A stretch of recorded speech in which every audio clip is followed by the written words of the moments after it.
അപ്പോൾ വളരെ ചെറിയ കുഞ്ഞുങ്ങൾ കരയുന്നത് പലപ്പോഴും ഫീഡിന് വേണ്ടിയായിരിക്കും. അപ്പോൾ ഫീഡ് കൊടുക്കുക, ബേബിയെ അമ്മയെ കൊണ്ട് സക്ക് ചെയ്യിപ്പിക്കുക. സക്കിങ് തന്നെ കരച്ചിൽ കുറയ്ക്കുന്നതായിരിക്കും. മൂക്കടഞ്ഞിട്ടുണ്ടെങ്കിൽ മൂക്കിൽ ഡ്രോപ്സ് ഒഴിച്ചിട്ട് ഫീഡ് ചെയ്യുക. ഗ്യാസ് കളയുക. ഗ്യാസ് ഉണ്ടെങ്കിലും കരച്ചിൽ കൂടും. ബേബിയെ നെഞ്ചത്ത് വെച്ച് നടക്കുക, സ്കിൻ ടു സ്കിൻ കോണ്ടാക്ട് കൊടുക്കുക. അതായത് ഫ്രണ്ട് ഓപ്പൺ ഡ്രസ് ഇട്ടിട്ട് ബേബിയെ നെഞ്ചത്ത് വെച്ച് ഇരിക്കാം, അല്ലെങ്കിൽ ബേബിയായിട്ട് നടക്കാം, അല്ലെങ്കിൽ ബേബിയെ ആട്ടിക്കൊടുക്കാം, സ്വേ ചെയ്യാം. തൊട്ടിലുണ്ടെങ്കിൽ അത് ഹെൽപ്പ് ചെയ്യും. അതേപോലെ ബേബിയെ കയ്യിലെടുത്ത് ജെന്റിലായിട്ടൊന്ന് റോക്ക് ചെയ്യാം, ചന്തിരടി കൈവച്ചിട്ട്.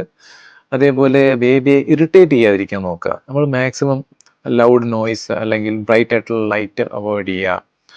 അതേപോലെ ബേബിക്ക് കരച്ചിൽ മാറ്റുന്ന കാര്യങ്ങൾ നമുക്ക് ചെയ്തു കൊടുക്കാം. അമ്മയുടെ ശബ്ദം, അല്ലെങ്കിൽ താരാട്ടുപാട്ട്, അല്ലെങ്കിൽ മൂളിപ്പാട്ട്, അതെല്ലാം കരച്ചിൽ കുറയ്ക്കുന്നതായിരിക്കും. ഡിം ആയിട്ടുള്ള ലൈറ്റും ഇരുട്ടും കരച്ചിൽ കുറയ്ക്കുന്നതായിരിക്കും.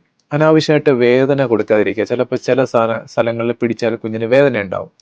വാരിയല്ല അല്ലെങ്കിൽ മൂത്രം ഒഴിക്കുന്ന ഭാഗത്ത് അറിയാതെ പിടിക്കാതിരിക്കാൻ നോക്കുക.